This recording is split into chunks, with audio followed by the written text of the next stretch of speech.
we often hear the statement or whatever the quote of 80% of New Year's resolutions fail. And I think that misses one essential point is that 20% therefore succeed. I'm not a big one for New Year's resolutions as far as particular goals myself, but I'm more about how I want to live or how I want to be. That's more where I would sort of set goals of how do I want to show up. But I don't think there's anything wrong with it. And there's something in the research that talks about the fresh start side of things, as in a fresh start, whether it's the 1st of Jan, which is obviously New Year's resolutions, or whether it's a Monday or your birthday or something that can add to the success of our goal attainment, shall we say. I think the thing that most people forget when they are setting goals, whatever those goals might be, is you are still the same you on the 1st of January that you were on the 31st of December.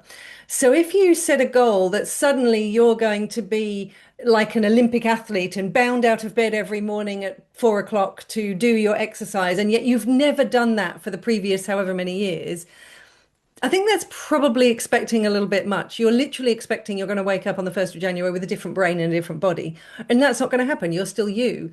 What I think can be useful, though, is understanding what things could you put in place so that you can use the fresh start analogy so that maybe rather than sweeping changes, you can make the small things different that you might want to do. So not so much new year, new me, new year, same me with some incremental changes. Not quite as sexy, is it? But Not quite as sexy, but probably way more practical. And if I was to spend time reflecting around this period of time, I would say, what can you do to make it easier for you to put those new things in place? Like, I don't know, if you want to get up and exercise first thing in the morning, is your exercise gear literally between the edge of your bed and the door to your bedroom so that you put it on the way past? If you want to drink more water, have you got something in place that allows you to ensure you've always got a bottle of water on your with you, etc. So for me, the reflection time is more about if there are things I want to change, what do I put in place? Do I put some rules in place of, well, I'm not going to buy biscuits this year because I don't want to eat them. If you don't buy them, you can't eat them, or do you want to set yourself up for success by putting in place the ingredients that you're going to need for your healthy breakfasts or whatever it is? They would be some of the things that I think are definitely worth considering. is there a way we can kind of, I don't know, audit, for lack of a better term, to see where the actual meaningful change might be for us? Yeah, the audit for me is always, is it aligned to you? So what they call self-concordance, is it aligned to you and your values? If you've said health is really important for you, then put some things in place around your health. If it's not, maybe it's not important. I think also making sure that you're putting them in that are aligned to who you are, so your values, your meaning, your direction, not what you think other people think you should do or what society thinks you could do. That's another thing. The other thing that's really good for an audit is how does it play to your strengths? You said a minute ago, I'm going to be more organized this year. If you're not an organized person, you're literally fighting a losing battle potentially. That's saying I'm going to be a different person. So what you might want to do is audit along with your strengths of when do you feel you're most energized? What have you achieved you're most proud of? And what strengths have you used that's allowed you to get there? They might be things that could help you with some of the goals and behavior change that you might want to do. I think this is a really great point that you bring up with it being aligned with you and what you value, because I think it's so easy to be influenced by the shoulds of other people, Hmm. what we Yep. feel we should do. But if that's not going to be in line with what you truly value, we're just kind of barking up the wrong tree, right?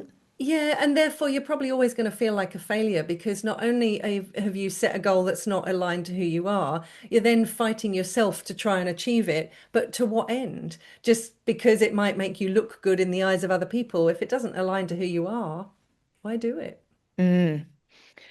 So I know that one of your superpowers is translating science so that people like myself can understand it and put it into play. When we're looking at things like behavior change, habit change, what does the science tell us about how hard or easy that actually is? Okay, so there's probably two schools of thought that I'll draw on. One is the making things habitual. And there's some really great work. I'm sure many of your listeners have probably read James Clear's Atomic Habits, but I really love Katie Milkman's work. She's a researcher in this. She's got a book called How to Change.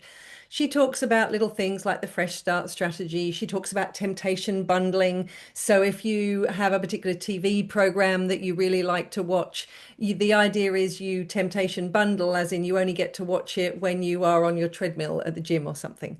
So you put these things in place. So what draws you, you want to watch the telly, but you're only allowed to do it when you're on the treadmill. It makes you go on the treadmill more. So she has lots of different strategies around that. So I think that's one school of thought is how do we put those little things in place?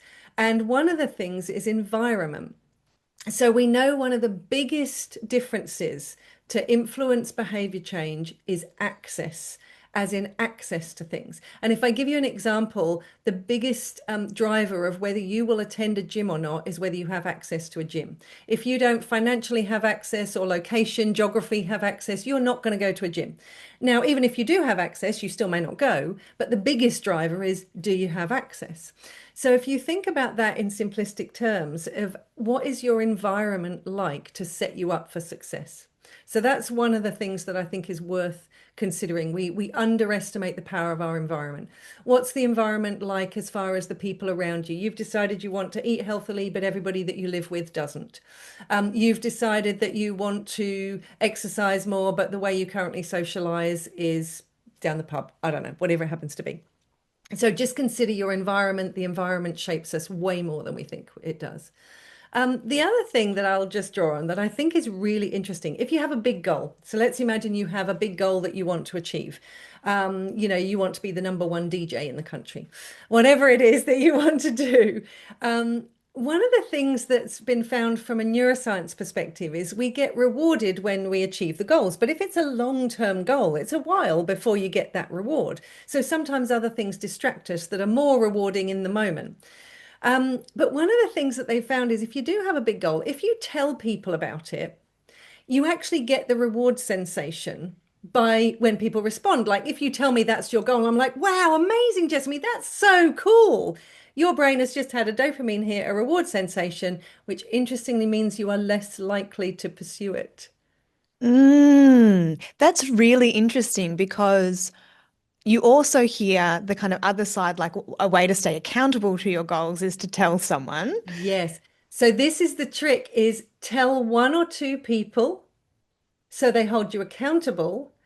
Don't tell everybody. So you keep getting the hit. I'm going to climb Mount Everest. Wow, Sue, that's amazing. Good for you. I'm going to write a book. Oh, Sue, that would be so awesome. If I tell 200 people and they all give me that, I've already had my reward sensation. I don't need to bother anymore. So tell one or two people that are going to hold you accountable and then keep it quiet and use that energy and motivation to keep moving yourself towards. I think that's really cool.